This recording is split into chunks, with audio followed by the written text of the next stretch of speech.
বাংলাদেশ দল দ্বিতীয় ইনিংসের ফার্স্ট যে দুই জুটি ওপেনিং জুটি এবং ৩ নম্বর মুমিনুল এখান থেকে আর পার্টনারশিপ আসলে ৭০-৮০ রানের তখন অস্ট্রেলিয়া ভয় পড়ে যাবে এবং ৩০০ রান হলে বাংলাদেশ দল এই ম্যাচ জিততেও পারে। লিটন দাস একবার ফর্মটা হারিয়ে ফেললে সমাজ হলে আর কাম ব্যাক করতে পারেন, অনেক সময় নেন ওখান থেকে যখন খাদের কিনারে চলে যান যে ক্যারিয়ার শেষ হয়ে যাচ্ছে তখন কাম ব্যাক করেন। অনেকবার হয়েছে আপনি ডিসকাউন্ট দিচ্ছেন, আপনি ডিসকাউন্ট দিচ্ছেন যে লিটন রানের উপর আপনি ডিসকাউন্ট দিবেন, আপনি বাদ দিবেন তাকে, তারপরে তিনি কাম ব্যাক করেন আস্তে আস্তে। এই যে ক্যাপ্টেন্সি দেওয়া হচ্ছে ওডিআইতে তাও তো সমালোচনা হয়েছে, ওরা লিড 50 করলে ধরেন 150 রান, বাংলাদেশ দল হয়তো বা 300 করলো, তাও তো 150 তাই করতে হবে। তো সেই ক্ষেত্রে পরের দিন যেতে পারে। থার্ড ডের ফার্স্ট সিজন পরে খেলা শেষ হয়েছে মাস্ট। ডারউইন টেস্টের রূপকথার পর বাংলাদেশ আজ যেন বাস্তবতা টের পেল। মাইটি অস্ট্রেলিয়া তাদের ঘরের মাঠে দাপট কীভাবে দেখাতে হয় তাই করে দেখালো ম্যাকাই টেস্টের প্রথম দিনে অনেকটা টেস্টের ফলাফল ডিসাইডিং পর্যায়ে চলে গিয়েছে, কিন্তু টেস্ট ক্রিকেটে শেষ বলতে কিছু নেই। আজ সারাদিন কী হলো, বাংলাদেশ এই টেস্টে আর কতদিন বা সারভাইভ করতে পারবে, সব কিছু নিয়ে আমরা কথা বলতে চাই আমাদের ইন্ডিপেন্ডেন্ট টেলিভিশন বিশেষ প্রতিনিধি মাজহারুল ইসলামের সঙ্গে। মাজহার, ম্যাকাই টেস্টে মনে হয় এক ভিন্ন বাংলাদেশকে আমরা দেখা মিলল। ডারউইন টেস্টে তো দুর্দান্ত ব্যাটিং, তারপরে এমন ব্যাটিংটা কি হতাশার কিনা? অবশ্যই হতাশার। আমি একটা কথা বলেছিলাম সেটা মিলিয়ে গেল, সেটা হচ্ছে একটা ইনিংসে 100 নিচে অল আউট হবে, সেটা হয়েছে। এটা আসলে ভালো লাগার বিষয় না, শঙ্কা থেকে বলেছিলাম, সেটাই হয়েছে। কারণ বাংলাদেশ ব্যাটিংয়ের ধারাবাহিকতার অভাব। দেখুন, আমি একটা বিষয় এরাই খেয়াল করেছি, সেটা হচ্ছে বাংলাদেশ ধারাবাহিকতা রাখতে পারে না। আমি আপনার বিষয়ে আসছি, বাট এই বিষয়ে কথা বলতে চাই। আপনি খেয়াল করে দেখুন, এর আগে বাংলাদেশ যত জয় পেয়েছে, বড় বড় জয়, 2006 সালে অস্ট্রেলিয়াকে হারানো, 2007 সালে ভারতকে হারানো, 2015 সালে ইংল্যান্ডকে হারানো, 2021 সালে নিউজিল্যান্ডকে হারানো, প্রত্যেকটা জয়ের পর যাদেরকে হারিয়েছে তারা বড় সাফল্য পেয়েছে। ওয়ার্ল্ড কাপ সবাই জিতেছে, মানে ওয়ার্ল্ড কাপ জিতেছে, ওয়ার্ল্ড টেস্ট চ্যাম্পিয়নশিপ জিতেছে, বাংলাদেশ ওখানে পড়ে আছে। এই পয়েন্টটা আমি তুলেছিলাম যে আসলে বাংলাদেশ এগিয়ে যায় না কেন। সো আমি বিশ্বাস করি অস্ট্রেলিয়াকে হারানোর আত্মবিশ্বাস তো অন্যরকম, ঠিক আছে। তো এখানে হয়তো যে উইকেটটা ছিল, সেখানে আমরা 200 করতে পারতাম, 180 করতে পারতাম, কিন্তু 64 রানে করার মতো দল আসলে বাংলাদেশ হওয়া উচিত না। মানে ওই রকম একটা জয়ের পর আপনি 39 রানে 9টা উইকেট হারিয়ে ফেলেছেন। শরীফুল 14 না করতে, তাহলে আমাদের সর্বনিম্ন রানের রেকর্ডটাও আমরা ভাঙতাম, কারণ 43 ছিল মনে হয় ওয়েস্ট ইন্ডিজের বিপক্ষে। সো সেদিক থেকে অবশ্যই হতাশার। যতটা না বোলিংয়ে পেস ফ্রেন্ডলি উইকেট ছিল, সাথে হচ্ছে তারা সুবিধা পাচ্ছে, সব ঠিক আছে, নতুন উইকেট, নতুন মাঠ, সব ঠিক আছে, কিন্তু অ্যাপ্রোচটাতেও একটু ঘাটতি মনে হচ্ছে। আপনি যদি দেখেন যে তাদের ব্যাটিং নের অ্যাপ্রোচ অথবা বোলারকে বোঝা, আমি খুব করে দেখেছি সাদমান যে আউটটা হয়েছেন, তামিম যে আউটটা হয়েছেন, সেখানে আউটসুইং হয়েছে, মানে ওখানে কী সুইং হবে সেটা বুঝতে পারেননি। মানে ভেবেছে হয়তো ইনসুইং হয়ে বলটা বোল্ড হয়ে যাবেন, এই জন্য যখন আপনার ইয়র্কারের মধ্যে বল ছিল সেখানে টাচ করতে গেছেন, এটা ডাক করলে হয়ে যায়।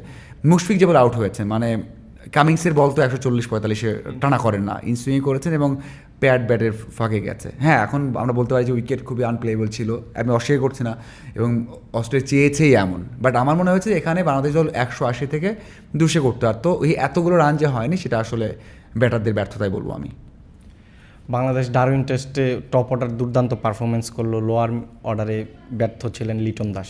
আজও আমরা দেখতে পেরেছি যে লিটন দাস আবারও ব্যর্থ। তিনি প্রথম টেস্টে রানের খাতাই খুলতে পারেনি, আজ 5 বলে 0 রানে আউট হয়ে গেছে। মাঝার, আপনার কি মনে হয়? লিটন দাসকে তো টেস্ট ক্রিকেটে আমরা হাইলি রেট করে থাকি, তার পরিসংখ্যানও তাই বলছে যে টেস্ট ক্রিকেটে উনি ভালো করে থাকেন, কিন্তু অস্ট্রেলিয়ায় গিয়ে লিটনের হলোটা কি? দুইটা ইনিংস খেলেছেন, খুব বেশি কিছু বলার নেই অবশ্য, কারণ গেল 1 বছর বাংলাদেশের সেরা পারফরমেন্সের মধ্যে একজন তিনি টেস্টে, এবং 6 নম্বরে নেমে তার গড় মনে হয় 60-এর উপর। আপনি খেয়াল করে দেখুন, ওই ইংল্যান্ড সিরিজ থেকে পাকিস্তান সফর থেকে ওই যে বাংলাদেশ দল 26 রানে 6 উইকেট হারালো, মিরাজের সাথে দুর্দান্ত একটা সেঞ্চুরি করলেন।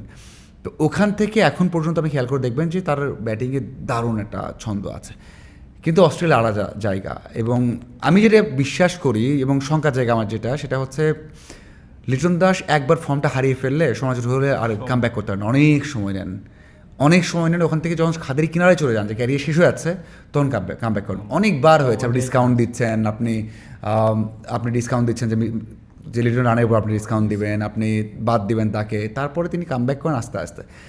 এই যে ক্যাপ্টেন্সি দেওয়া হচ্ছে ওডিআইতে তাও তো সমালোচনা হয়েছে, 3টে সিরিজ খেলেছেন, মানে এর আগে বাদ ছিলেন দল থেকে, তার ক্যাপ্টেন্সি দেওয়া হচ্ছে, চাপ আছে এবং চাপটা নিতে পারেন না, আমি আবারও বলছি। তো সেই দিক থেকে এবার নিতে পারবেন কি না, মানে নেক্সট যে ইনিংসটা আছে সেখানে আপনার চোখ থাকবে লিটনের দিকে, কারণ বাংলাদেশ ইনিংসে হারবে কি হারবে না, হয়তো বা ধরেন 130 রানের লিড পেয়েছে অস্ট্রেলিয়া, সেখানে 130 করতে পারছে কি পারছে না, ওই সময় হয়তো আবার ডাক মারলেন, বা 10 রানের মধ্যে আউট হলেন, তখন কি আপনি কথা বলবেনই? অবশ্যই বলবেন। সো সেটা আমার কাছে মনে হয় যে যত না দলের টেনশন, তার থেকে বড় টেনশন হচ্ছে লিটনকে নিয়ে, যে লিটন নিজে কতটা প্রেশারে পড়ে আছেন। লিটনের প্রেশারে পড়া, লিটনের হারিয়ে যাওয়া আমাদের দলের জন্য খারাপ। সো আমি অবশ্যই বলবো যে এটা অবশ্যই আমাদের জন্য একটা খারাপ দিক। যেমনটা আমাদের বিশেষ প্রতিনিধি বলছিলেন, লিটন হয়তো প্রেশারটা নিতে পারছে না, কিন্তু আজ প্রথম টেস্টে নেমেই শরীফুল ইসলাম যেভাবে অস্ট্রেলিয়ার ব্যাটিং লাইন আপকে প্রেশারে রেখেছেন তা নিঃসন্দেহে দুর্দান্ত। 149 বছরের ক্রিকেটের ইতিহাসে তিনি একটি বিরল রেকর্ডও করেছেন, 11 নম্বরে নেমে তার দলের সর্বোচ্চ রানে, সেই সঙ্গে প্রতিপক্ষের বিপক্ষে 5 উইকেট। মাঝার শরীফুলকে একাদশে খেলানো নিয়ে একটা সন্দেহ ছিল, যেহেতু আপাতত আগের টেস্টে অ্যালেক্স কেরির উইকেটটা পেয়েছেন, স্মিথকেও অনেকটা প্রেশার ক্রিয়েট করেছিলেন তার ব্যাটিংয়ে, কিন্তু শরীফুলকে টিম ম্যানেজমেন্ট খেলিয়েছে, সেই সঙ্গে দুর্দান্ত একটা ইনিংস বলা চলে, বাংলাদেশকে ম্যাচেই ফিরিয়েছেন শরীফুল। কিভাবে দেখছেন? ম্যাচে বললাম না, লজ্জা থেকে বাঁচিয়েছেন, খানিকটা বাঁচিয়েছেন। এখনও বলা যাচ্ছে না যে নেক্সট ইনিংসে বাংলাদেশ দল 100 করতে পারবে কিনা অথবা লিড নিতে পারবে কিনা, বাট আপাতত দিন শেষে একটা লজ্জা থেকে মুক্তি দিয়েছেন যে হ্যাঁ, বাংলাদেশের এখান থেকেও ভালো কিছু করা সম্ভব, সেই সম্ভাবনাও রেখেছেন। এবং আপনি যে ইতিহাসটা বললেন, ইতিহাস আমি জানি না, বাট আমি 100% কনফার্ম ছিলাম শরীফুল খেলবে। আমি সবসময় বলে এসেছি, আপনার সাথে বলে এসেছি যে শরীফুলকে দরকার, কারণ হচ্ছে রাইটি লেফটি কম্বিনেশন সবসময় দরকার হয়। আপনি অস্ট্রেলিয়া দলে দেখেন, স্টার্ক খেলছেন হ্যাজেলউড এবং সেখানে কামিংস রয়েছেন, একটা ভেরিয়েশন ক্রিয়েট করে, একটা সমস্যা ক্রিয়েট করে অপোনেন্টের জন্য। সেটা আমি উইকেট না নিলেও বলতাম যে শরীফুলকে দরকার আছে এবং ইবাদতকে ড্রপ করা দরকার আছে। এবং বাংলাদেশের দুজন পেসার আপনি যদি খেয়াল করে দেখেন, সেখানে তাসকিন এবং ইবাদত দুজনই প্রায় সেম, তারা শুরুটা খুব ভালো করেন, পরে স্লো হয়ে যান। তাসকিনকে দেখবেন শুরুর স্পেলে বল করে 132, 34, 35-এ, পরের স্পেলে 124, 22-এ চলে আসেন। সো ওই পেজ দিয়ে চলে না, এবং কিন্তু শরীফুলের পেস আছে এবং সেটা কন্টিনিউসলি করতে পারেন। সো এই জন্য আমি কখনোই দ্বিধায় ছিলাম না তাকে লাগবে না, আমি দ্বিধায় না থেকে আমি 100% বলেছি যে নাহিদ রানা খেলবেন, সাথে শরীফুল খেলবেন, সাথে তাসকিন অথবা ইবাদত খেলবেন, আমি এইভাবে হাসান মাহমুদ খেলবেন, আমি একবারই বলেছি সবসময়, এবং সেজন্য বিশ্বাস করেছি এবং সেই বিশ্বাসের ফল পেয়েছি। দারুণ করেছেন। এবং সবচেয়ে বড় বিষয় হচ্ছে যেভাবে কামিংস আউট হয়েছেন, আমি অনেক ব্যাটারির কথা বাদ দিই, কিন্তু ওই আউটটা ছিল চোখে দেখো, শার্প বাউন্স ছিল। মানে অস্ট্রেলিয়ান ব্যাটাররা বা অস্ট্রেলিয়ান বোলাররা যখন বাংলাদেশি বোলারদের এগেনস্টে এরকম খাবি খান অথবা বাউন্সে বোঝেন না, তখন একটু শান্তি লাগে, ভালো লাগে। আসলে সেদিকে বলবো যে শরীফুলের এই স্পেলটা দেখার মতো ছিল। প্রথমেই আসলেন, 2 উইকেট নিলেন, শেষের দিকে 6 বলে 3 উইকেট নিলেন। মানে যখনই ওরা পার্টনারশিপ করতে নিয়েছেন তখনই উইকেট দিয়েছেন, এবং এক কথাই তার ক্যারিয়ার বেস্ট। এবং আমার মনে হয় যে আমাদের জন্য এটা অন্যতম একটা সেরা উইকেট টেকিং বোলিং হয়েই থাকবে। এবং ওই যে বললাম না, যে যদি কোনো কারণে আরেকটা উইকেট নেন, তাহলে বাংলাদেশ পেসারদের মধ্যে সর্বোচ্চ বোলিং ফিগার তার হবে। এর আগে 6টা করে নিয়েছেন শাহাদাত এবং হাসান মাহমুদ নিয়েছেন সর্বোচ্চ টপ 2জন বোলার বোলিং ফিগারের দিক দিয়ে। এখানে 35 রানে 6টা নিয়েছেন শরীফুল, যদি আরেকটা নেন আমি আশা করি যে পরের দিন সকালে শরীফুলকে আগে বোলিংয়ে দিবেন। এই কারণেই দিতে পারেন, কারণ আমরা সবাই জানি নতুন বলে বল করেন বা শুরু দিয়ে বল করবেন তাসকিন এবং হাসান মাহমুদ। সেটা না হোক, আমি আশা করি যে হাসান মাহমুদ অথবা তাসকিনের সাথে শরীফুলই করুক, কারণ আর একটা উইকেট নেক। বাংলাদেশের ওই যে টপ যে পেস বোলারদের মধ্যে সবার টপেই থাক শরীফুল। যেমনটা বলছেন আমাদের বিশেষ প্রতিনিধি, শরীফুলের সামনে বাংলাদেশের বোলিং ইতিহাসে টপ লেভেলে যাওয়ার একটি সুযোগ রয়েছে, কিন্তু আজ প্রথম দিনে 18 উইকেট যাওয়ার পর প্রশ্ন উঠেছে, ম্যাকাই টেস্ট কি আগামীকালকেই শেষ হয়ে যাচ্ছে? ম্যাকাই টেস্ট কতদিন টিকতে পারবে, বা বাংলাদেশ কি ইনিংস পরাজয় দিকে যাচ্ছে কিনা? মাঝার আপনার কি মনে হয়? অস্ট্রেলিয়া এখন 101 রানে এগিয়ে, ধরুন যদি আর 150 বা 170 রানে লিড পায়, তাহলে কি কালকেই টেস্ট শেষ হয়ে যাবে, না বাংলাদেশ একটি দুর্দান্ত কামব্যাক দিতে পারবে? টাফ, এই উইকেটটা দেখে মনে হচ্ছে টাফ, কাম ব্যাক টাফ। এখন কথা হচ্ছে ইনিংসে যদি না হারে, বাংলাদেশের দল 200 রান করলেও তো কালকেই শেষ হয়ে যাবে খেলা। ধরেন অস্ট্রেলিয়া আরও লাঞ্চ পর্যন্ত ব্যাট করলো, সম্ভব না। এই উইকেটে লাস্ট 2 উইকেট নিয়ে আপনি 1 সেকেন্ড খেলবেন, টাফ, মানে অসম্ভব বিষয়। হতেও পারে, ক্রিকেটে হতে পারে, কিন্তু আমার মনে হয় যে 1 ঘন্টার মধ্যে, 1 ঘন্টা না, 6 থেকে 7টা ওভার ব্যাট করবে ওরা, 20টা রান করবে, তার মানে ওদের লিড হবে 130 অ্যারাউন্ড। বাংলাদেশ নেমে তো শুরুর দিকে নতুন বলে এমন হয় উইকেট হারাবে। যদি এটাই সিনারিও হয়, খেলা কালকেই শেষ হয়ে যাচ্ছে। কালকে আপনি দেখবেন যে 1টার সময় ম্যাচ রিপোর্ট লিখছেন বা আমরা এখানে কথা বলছি, বাংলাদেশের খেলা শেষ। এবং সেখানে হতে পারে বাংলাদেশ দল আর যদি লিড নেয়, লিডটা হয়তো বা কম হতে পারে, বাংলাদেশ দল 150 করলো, বাংলাদেশ দল 160-70 করলো। কারণ যদি ওই সিনারিও থাকে, উইকেটটা ভালো থাকে, যদি খুব ভালো উইকেট হয়ে যায়, মানে ব্যাটিং ফ্রেন্ডলি হয়ে যায়, তাহলে হয়তো ওরা আরও লিডটা 50 করে ফেলবে। ওরা লিড 50 করলে ধরেন 150 রান, বাংলাদেশ দল হয়তো বা 300 করলো, তাও তো 150 দাঁড়িয়ে করতে হবে। তো সেই ক্ষেত্রে পরের দিন যেতে পারে। থার্ড ডের ফার্স্ট সেশন পরে খেলা শেষ হয়েছে মাস্ট। এবং কোনো কারণে যে ব্যাটিং উইকেট না হয়, যে কোনো কারণে উইকেট যদি এমনই থাকে এবং অস্ট্রেলিয়া কাল দ্রুতই অল আউট হয়ে যায়, তাহলে খেলা কালকেই শেষ এবং সেটা দেখবেন যে পুরো দিন না।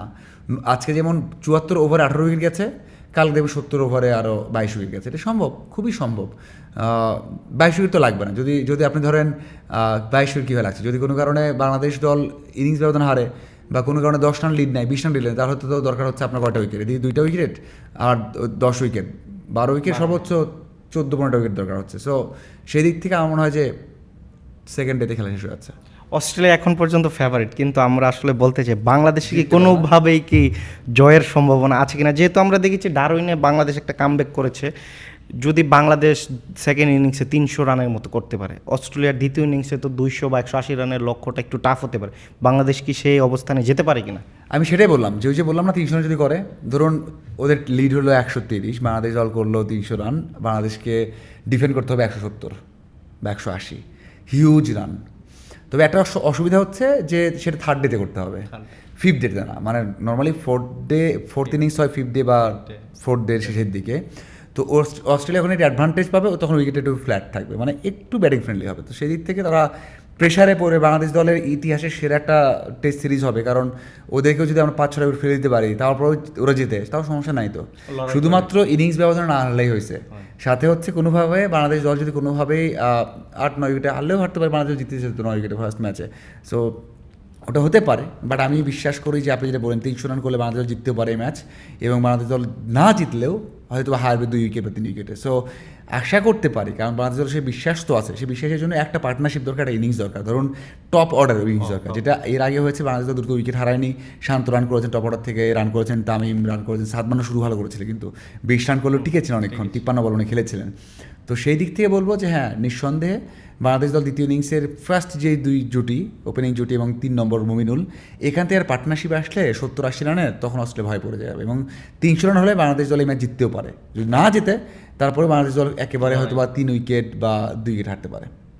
যেমনটা আমাদের বিশেষ প্রতিনিধি বলছিলেন, বাংলাদেশের সম্ভাবনা একেবারে উড়িয়ে দেওয়া যাচ্ছে না। বিশেষ করে বাংলাদেশের টপ অর্ডার একটু দায়িত্বশীল হতে হবে, একটি পার্টনারশিপ বা একটি বড় ইনিংসে হয়তো বাংলাদেশকে ম্যাচে আবার ফেরাতে পারে। দর্শক, আজ বিদায় নিচ্ছে, আমরা আগামীকাল আবারও যুক্ত হবো, হয়তো বা বাংলাদেশের লড়াইয়ের গল্প শোনাবো আপনাদের, হয়তো বা অস্ট্রেলিয়ার সিরিজে কামব্যাকের গল্প শোনাতে আমরা আসতে পারি। আজ বিদায় নিচ্ছি, ইন্ডিপেন্ডেন্ট ডিজিটালের সঙ্গেই থাকুন, ধন্যবাদ।